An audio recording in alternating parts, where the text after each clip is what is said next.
والمحصنات من النساء إلا ما ملكت أيمانكم كتاب الله عليكم، وأحل لكم ما وراء ذلكم أن تبتغوا بأموالكم محصنين غير مسافحين، فما استمتعتم به منهن فآتوهن أجورهن فريضة، ولا جناح عليكم فيما تراضيتم به من بعد الفريضة، إن الله كان عليما حكيما. ومن لم يستطع منكم طولا أن ينكح المحصنات المؤمنات فمما ملكت أيمانكم من فتياتكم المؤمنات، والله أعلم بإيمانكم بعضكم من بعض، فانكحوهن بإذن أهلهن وآتوهن أجورهن بالمعروف محصنات غير مسافحات ولا متخذات أخدان، فإذا أحصن فإن أتين بفاحشة فعليهن نصف ما على المحصنات من العذاب، ذلك لمن خشي العنة منكم، وأن تصبروا خير لكم، والله غفور رحيم. يريد الله ليبين لكم ويهديكم سنن الذين من قبلكم ويتوب عليكم، والله عليم حكيم. والله يريد أن يتوب عليكم ويريد الذين يتبعون الشهوات أن تميلوا ميلا عظيما. يريد الله أن يخفف عنكم وخلق الإنسان ضعيفا. يا أيها الذين آمنوا لا تأكلوا أموالكم بينكم بالباطل إلا أن تكون تجارة عن تراض منكم، ولا تقتلوا أنفسكم، إن الله كان بكم رحيما. ومن يفعل ذلك عدوانا وظلما فسوف نصليه نارا، وكان ذلك على الله يسيرا. إن تجتنبوا كبائر ما تنهون عنه نكفر عنكم سيئاتكم وندخلكم مدخلا كريما. ولا تتمنوا ما فضل الله به بعضكم على بعض، للرجال نصيب مما اكتسبوا وللنساء نصيب مما اكتسبن، واسألوا الله من فضله، إن الله كان بكل شيء عليما. ولكل جعلنا موالي مما ترك الوالدان والأقربون والذين عقدت أيمانكم فآتوهم نصيبهم، إن الله كان على كل شيء شهيدا. الرجال قوامون على النساء فضل الله بعضهم على بعض وبما أنفقوا من أموالهم فالصالحات قانتات حافظات للغيب بما حفظ الله واللاتي تخافون نشوزهن فعظوهن واهجروهن في المضاجع واضربوهن فإن أطعنكم فلا تبغوا عليهن سبيلا إن الله كان عليا كبيرا وإن خفتم شقاق بينهما فابعثوا حكما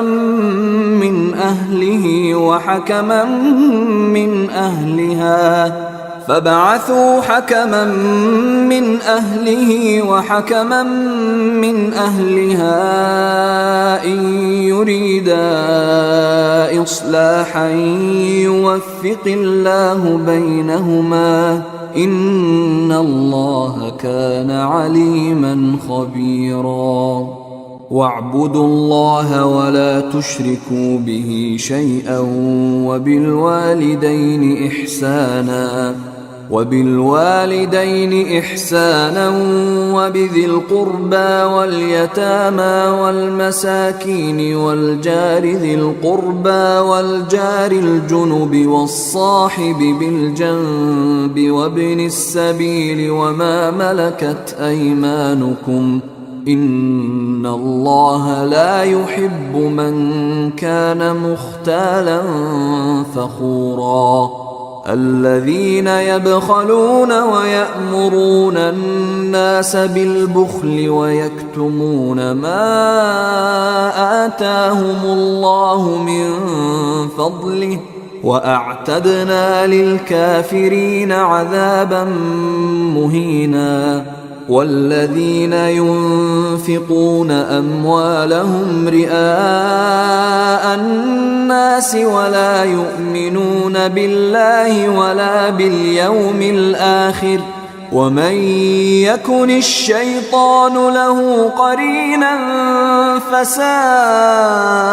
قرينا وماذا عليهم لو آمنوا بالله واليوم الآخر وأنفقوا مما رزقهم الله وكان الله بهم عليما إن الله لا يظلم مثقال ذرة وإن تك حسنة يضاعفها ويؤت من لدنه أجرا عظيما فكيف إذا جئنا من كل أمة بشهيد وجئنا بك على هؤلاء شهيدا يومئذ يود الذين كفروا وعصوا الرسول لو تسوى بهم الأرض ولا يكتمون الله حديثا يا أيها الذين آمنوا لا تقربوا الصلاة وأنتم سكارى حتى تعلموا ما تقولون ولا جنبا إلا عابري سبيل حتى تغتسلوا وإن كنتم مرضى أو على سفر أو جاء أحد منكم من الغائط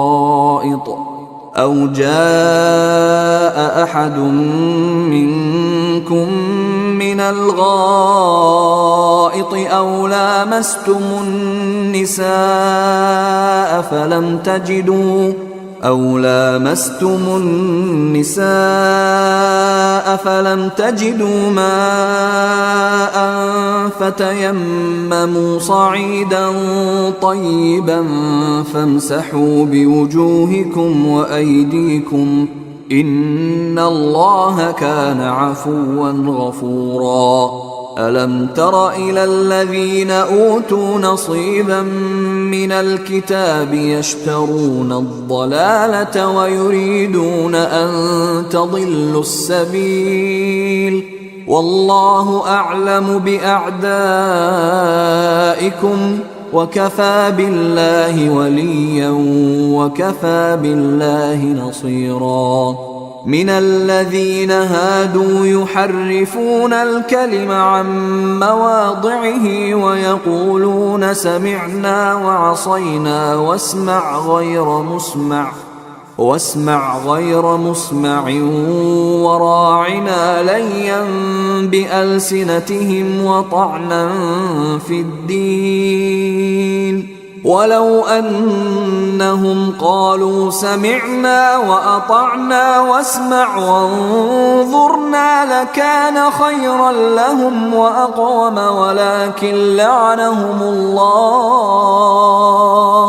ولكن لعنهم الله بكفرهم فلا يؤمنون إلا قليلا يا أيها الذين أوتوا الكتاب آمنوا بما نزلنا مصدقا لما معكم من قبل أن نطمس وجوها فنردها على أدبارها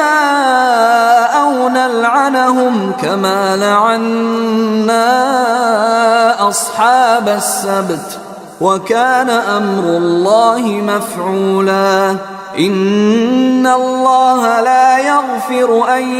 يشرك به ويغفر ما دون ذلك لمن يشاء ومن يشرك بالله فقد افترى إثما عظيما ألم تر إلى الذين يزكون أنفسهم بل الله يزكي من يشاء ولا يظلمون فتيلا انظر كيف يفترون على الله الكذب وكفى به إثما مبينا ألم تر إلى الذين أوتوا نصيبا من الكتاب يؤمنون بالجبت والطاغوت ويقولون للذين كفروا هؤلاء أهدى من الذين آمنوا سبيلا أولئك الذين لعنهم الله ومن يلعن الله فلن تجد له نصيرا أم لهم نصيب من الملك فإذا لا يؤتون الناس نقيرا أم يحسدون الناس على ما آتاهم الله من فضله فقد آتينا آل إبراهيم الكتاب والحكمة وآتيناهم ملكا عظيما فمنهم من آمن به ومنهم من صد عنه وكفى بجهنم سعيرا إن الذين كفروا بآياتنا سوف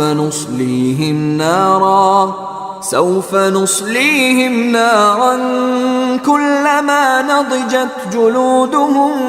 بدلناهم جلودا غيرها ليذوقوا العذاب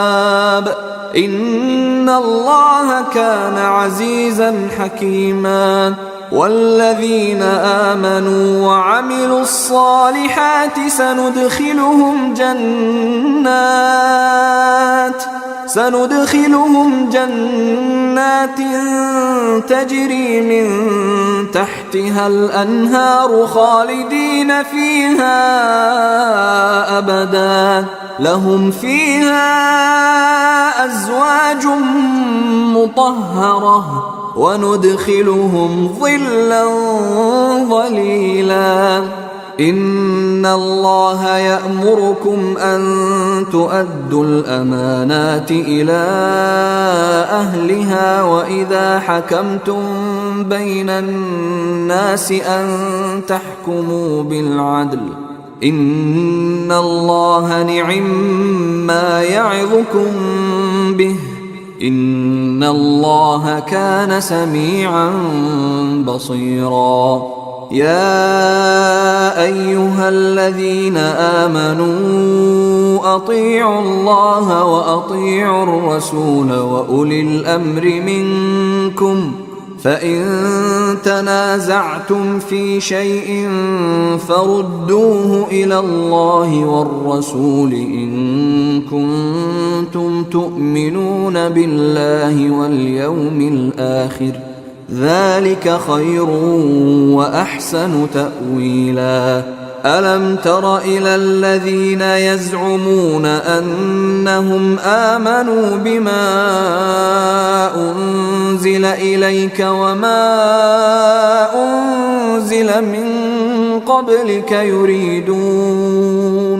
يريدون أن يتحاكموا إلى الطاغوت وقد أمروا أن يكفروا به ويريد الشيطان أن يضلهم ضلالا بعيدا وإذا قيل لهم تعالوا إلى ما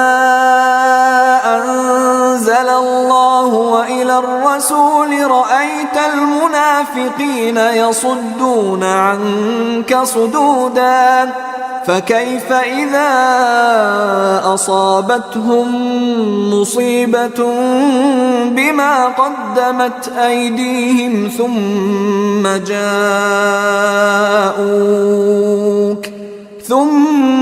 جاءوك يحلفون بالله إن أردنا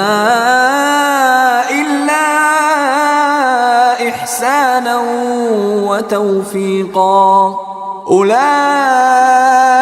الذين يعلم الله ما في قلوبهم فأعرض عنهم وقل لهم في أنفسهم قولا بليغا وما أرسلنا من رسول إلا ليطاع بإذن الله ولو أنهم إذ ظلموا أنفسهم جاءوك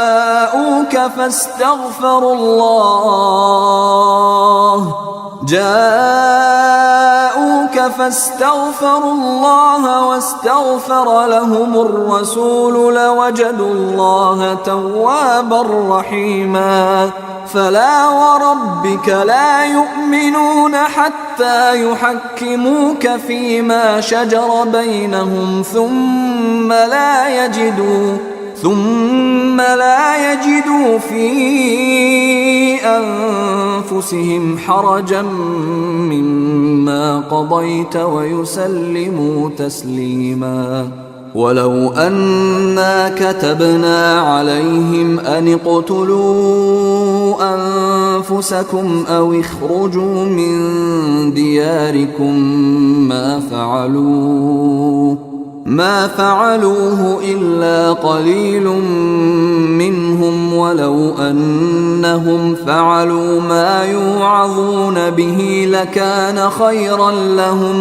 لكان خيرا لهم وأشد تثبيتا وإذا لآتيناهم من لدنا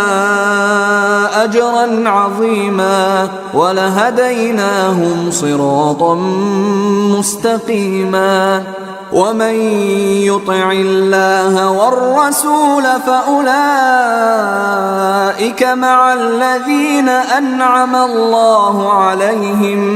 فأولئك مع الذين أنعم الله عليهم من النبيين والصديقين والشهداء والصالحين وحسن أولئك رفيقا ذلك الفضل من الله وكفى بالله عليما يا أيها الذين آمنوا خذوا حذركم فانفروا ثبات أو انفروا جميعا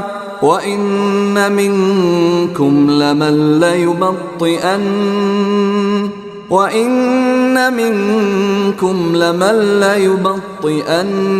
فإن أصابتكم مصيبة قال قد أنعم الله علي إذ لم أكن معهم شهيدا ولئن أصابكم فضل من الله ليقولن كأن لم تكن بينكم وبينه مودة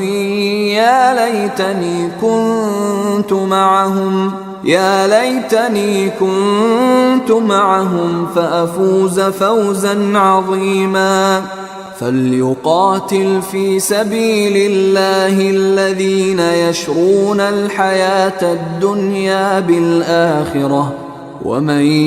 يقاتل في سبيل الله فيقتل أو يغلب فسوف نؤتيه أجرا عظيما وما لكم لا تقاتلون في سبيل الله والمستضعفين من الرجال والنساء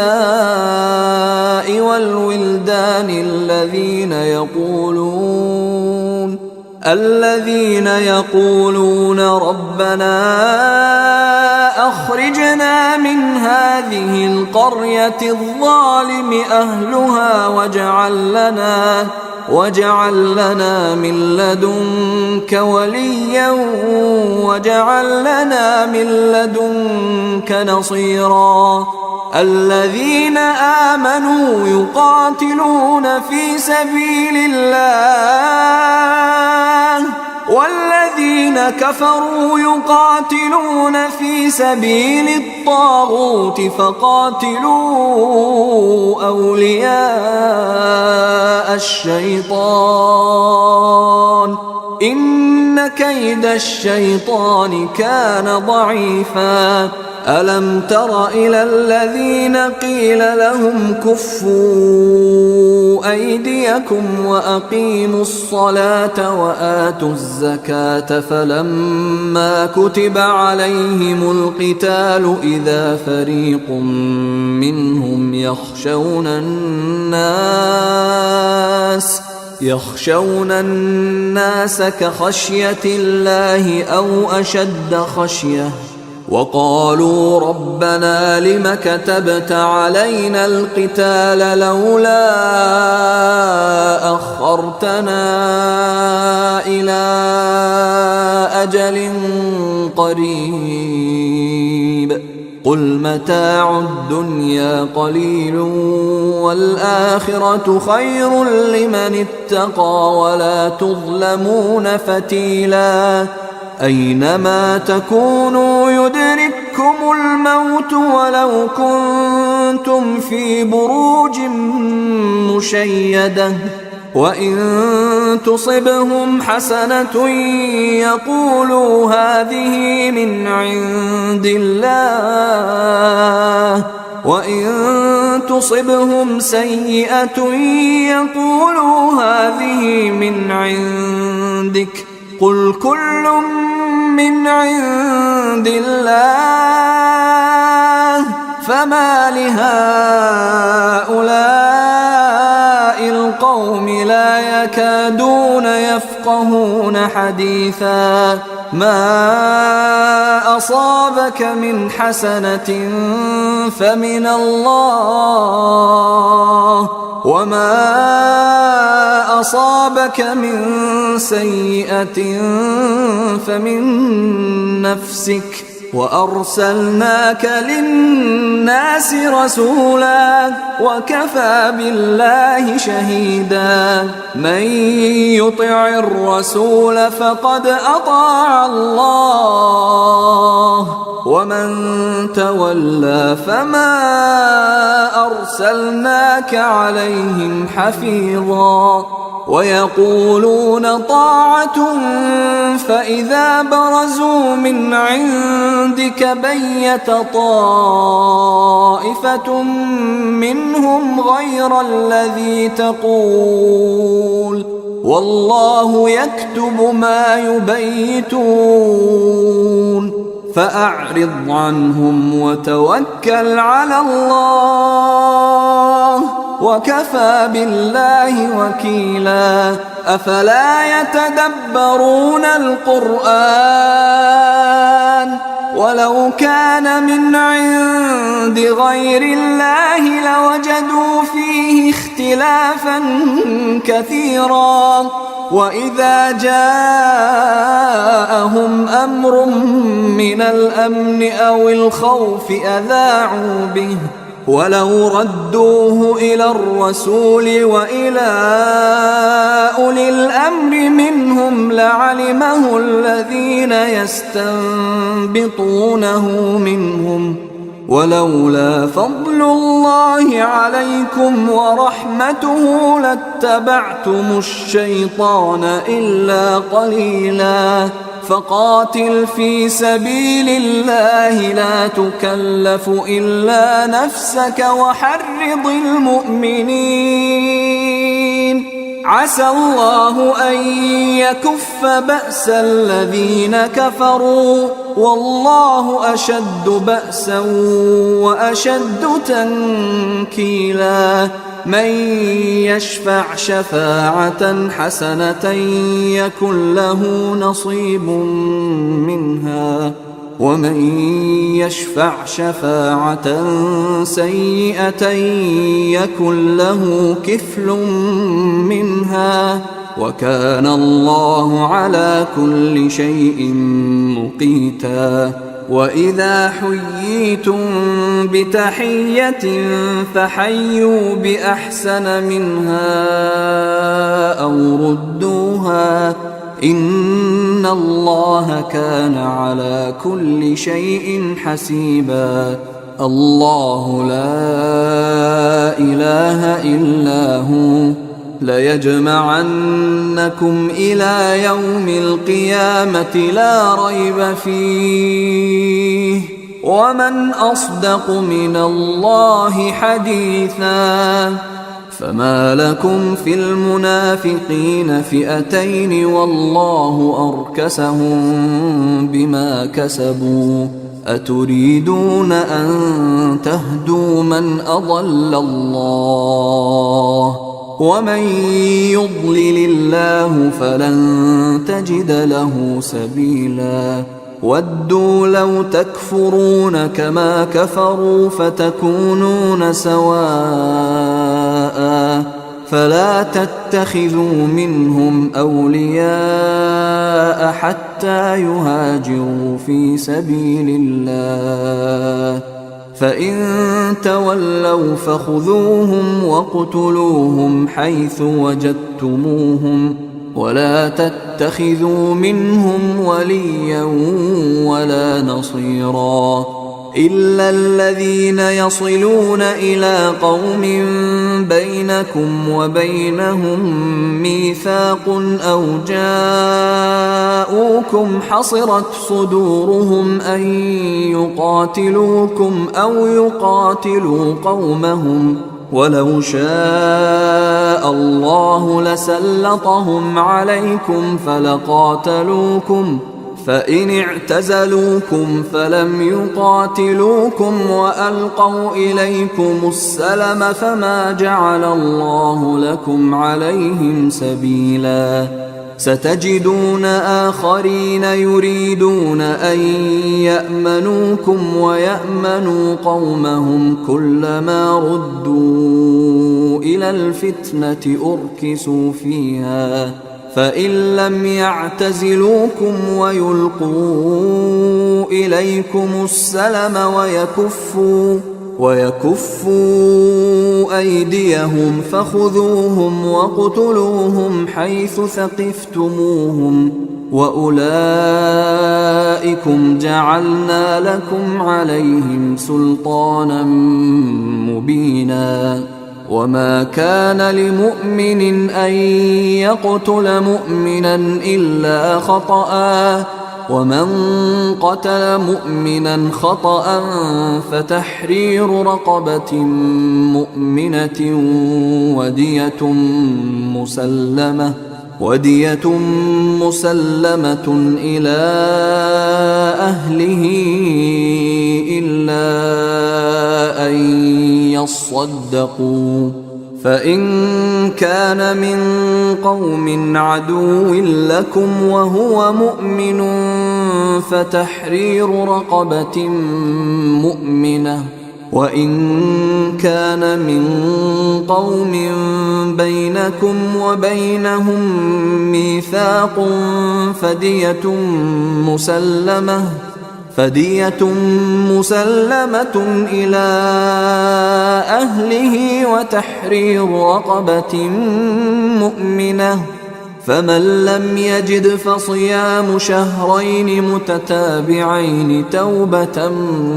من الله وكان الله عليما حكيما ومن يقتل مؤمنا متعمدا فجزاؤه جهنم خالدا فيها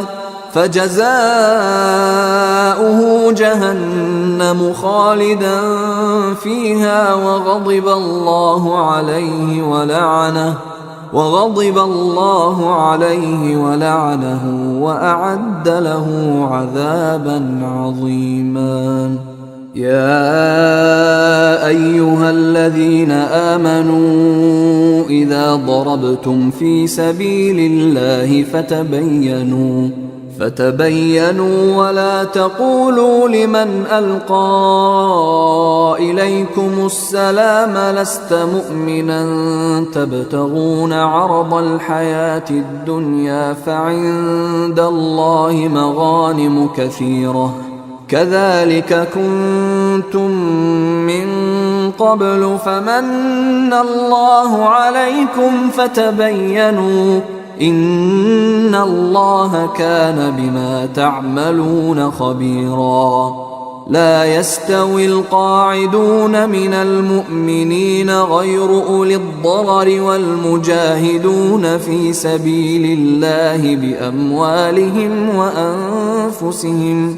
فضل الله المجاهدين بأموالهم وأنفسهم على القاعدين درجة وكلا وعد الله الحسنى وفضل الله المجاهدين على القاعدين أجرا عظيما درجات منه ومغفرة ورحمة وكان الله غفورا رحيما إن الذين توفاهم الملائكة ظالمي أنفسهم قالوا فيم كنتم قالوا كنا مستضعفين في الأرض قالوا ألم تكن أرض الله واسعة فتهاجروا فيها فأولئك مأواهم جهنم وساءت مصيرا إلا المستضعفين من الرجال والنساء والولدان لا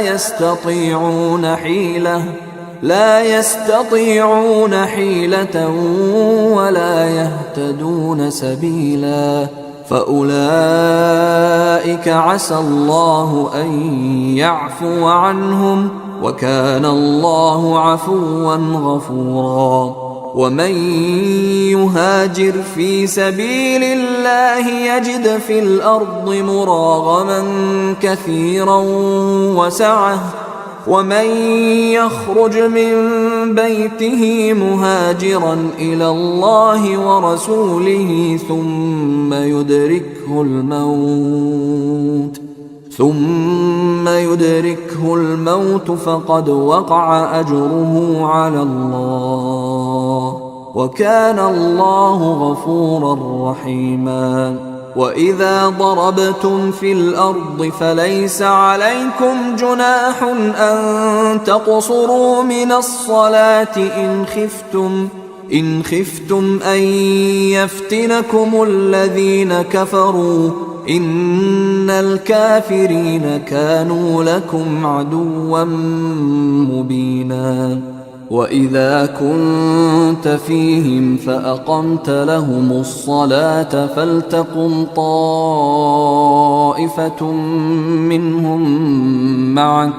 فلتقم طائفة منهم معك وليأخذوا أسلحتهم فإذا سجدوا فليكونوا من ورائكم ولتأت طائفة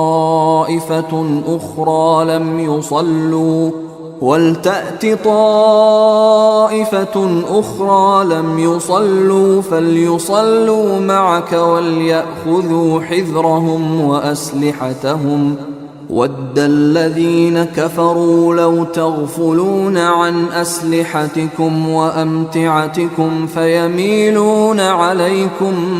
ميلة واحدة ولا جناح عليكم إن كان بكم أذى من مطر أو كنتم مرضى أن تضعوا أسلحتكم وخذوا حذركم إن الله أعد للكافرين عذابا مهينا فإذا قضيتم الصلاة فاذكروا الله قياما وقعودا وعلى جنوبكم فإذا اطمأننتم فأقيموا الصلاة إن الصلاة كانت على المؤمنين كتابا موقوتا ولا تهنوا في ابتغاء القوم إن تكونوا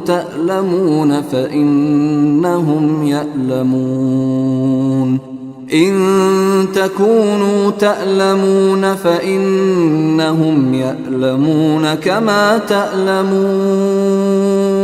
وترجون من الله ما لا يرجون وكان الله عليما حكيما إنا أنزلنا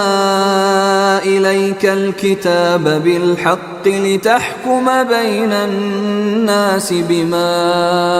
أراك الله ولا تكن للخائنين خصيما واستغفر الله إن الله كان غفورا رحيما ولا تجادل عن الذين يختانون أنفسهم إن الله لا يحب من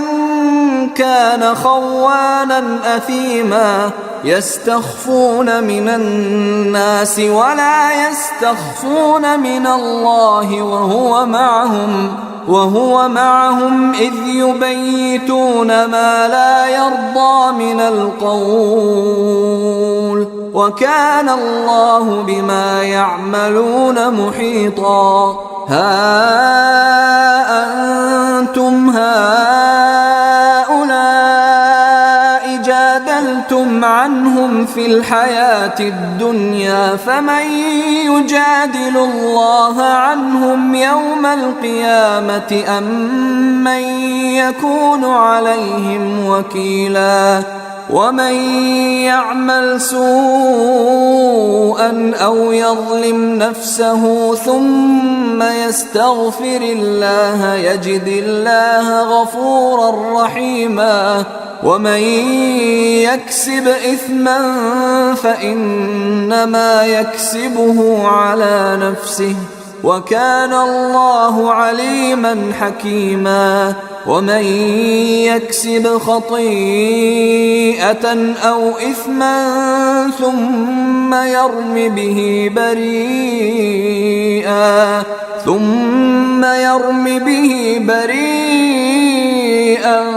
فقد احتمل بهتانا وإثما مبينا ولولا فضل الله عليك ورحمته لهم طائفة منهم أن يضلوك وما يضلون إلا أنفسهم وما يضرونك من شيء وأنزل الله عليك الكتاب والحكمة وعلمك ما لم تكن تعلم وكان فضل الله عليك عظيما لا خير في كثير من نجواهم إلا من أمر بصدقة أو معروف أو إصلاح بين الناس ومن يفعل ذلك ابتغاء مرضات الله فسوف نؤتيه أجرا عظيما ومن يشاقق الرسول من بعد ما تبين له الهدى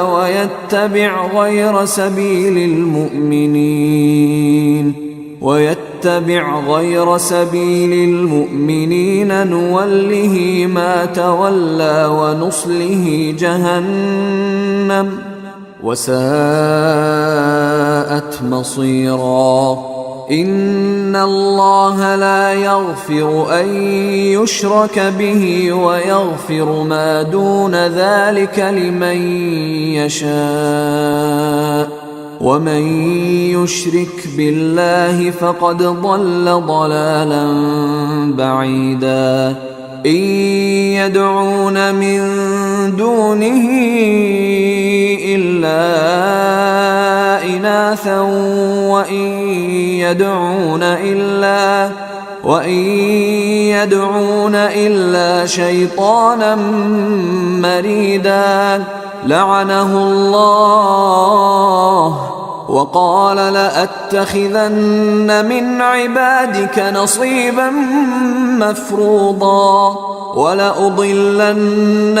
ولأمنينهم ولآمرنهم فليبتكن آذان الأنعام ولآمرنهم فليغيرن خلق الله ومن يتخذ الشيطان وليا من دون الله فقد خسر خسرانا مبينا يعدهم ويمنيهم وما يعدهم الشيطان إلا غرورا أولئك مأواهم جهنم ولا يجدون عنها محيصا والذين آمنوا وعملوا الصالحات سندخلهم جنات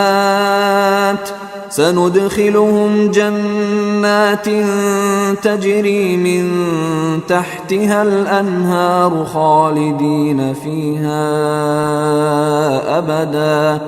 وعد الله حقا ومن أصدق من الله قيلا ليس بأمانيكم ولا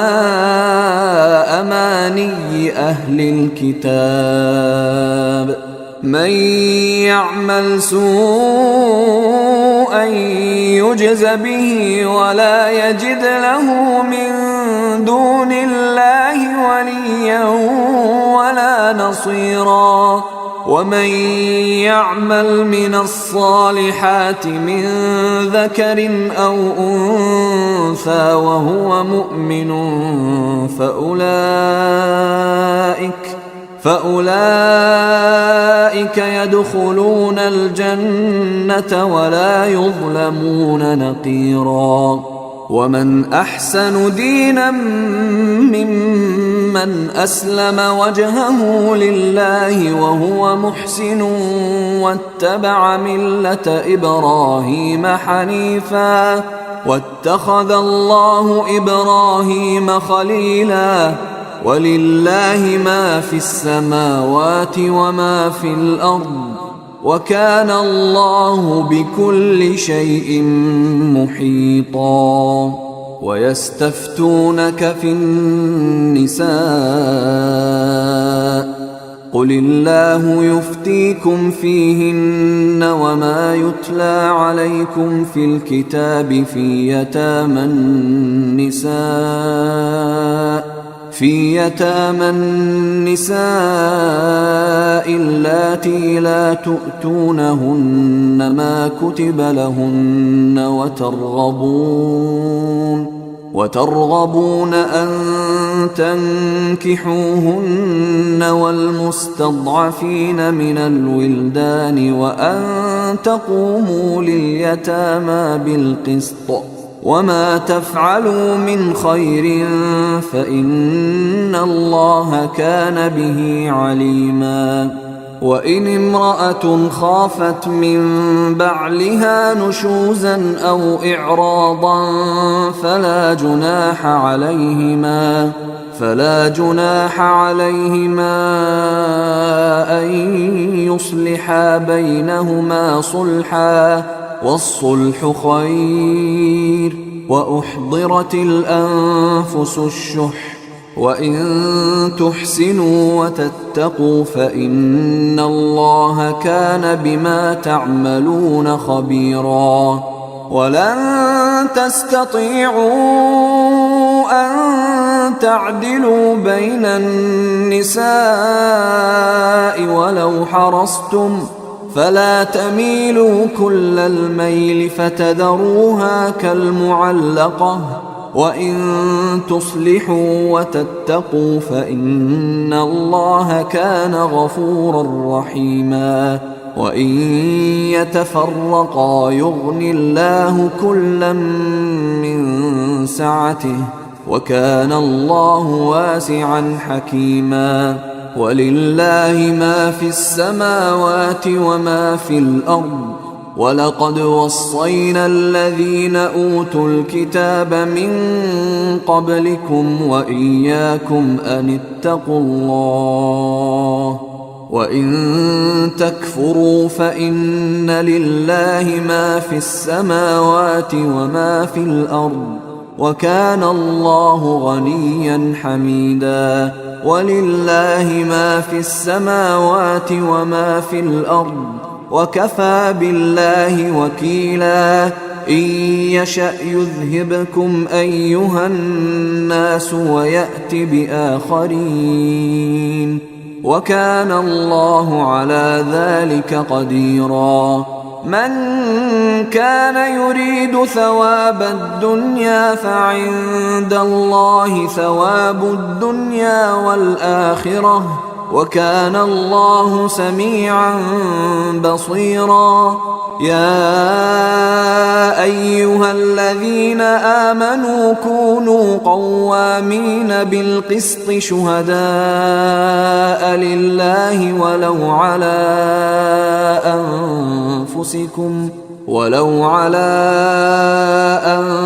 أنفسكم أو الوالدين والأقربين. إن يكن غنيا أو فقيرا فالله أولى بهما فلا تتبعوا الهوى أن تعدلوا وإن تلووا أو تعرضوا فإن الله كان بما تعملون خبيرا. يا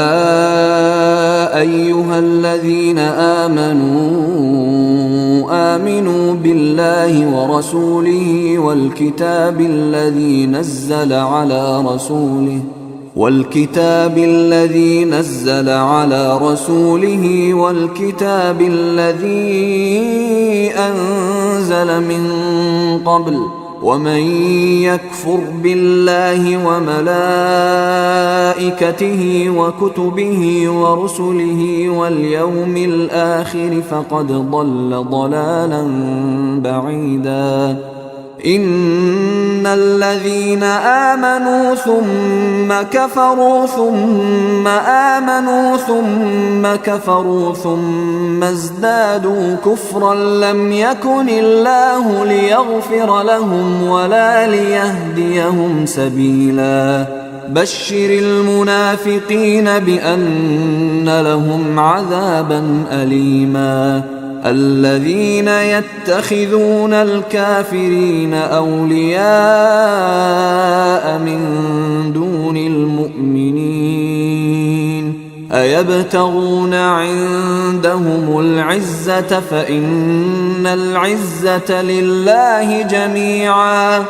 وقد نزل عليكم في الكتاب أن إذا سمعتم آيات الله يكفر بها ويستهزأ بها فلا تقعدوا معهم حتى يخوضوا في حديث غيره إنكم إذا مثلهم إن الله جامع المنافقين والكافرين في جهنم جميعا الذين يتربصون بكم فإن كان لكم فتح من الله قالوا ألم نكن معكم وإن كان للكافرين نصيب قالوا ألم نستحوذ عليكم ونمنعكم من المؤمنين فالله يحكم بينكم يوم القيامة ولن يجعل الله للكافرين على المؤمنين سبيلا إن المنافقين يخادعون الله وهو خادعهم وإذا قاموا إلى الصلاة قاموا كسالى يراءون الناس ولا يذكرون الله إلا قليلا مذبذبين بين ذلك لا إله هؤلاء ولا إله هؤلاء ومن يضلل الله فلن تجد له سبيلا يا أيها الذين آمنوا لا تتخذوا الكافرين أولياء من دون المؤمنين أتريدون أن تجعلوا لله عليكم سلطانا مبينا إن المنافقين في الدرك الأسفل من النار ولن تجد لهم نصيرا إلا الذين تابوا وأصلحوا واعتصموا بالله وأخلصوا دينهم لله فأولئك مع المؤمنين وسوف يؤتي الله المؤمنين أجرا عظيما ما يفعل الله بعذابكم إن شكرتم وآمنتم وكان الله شاكرا عليما.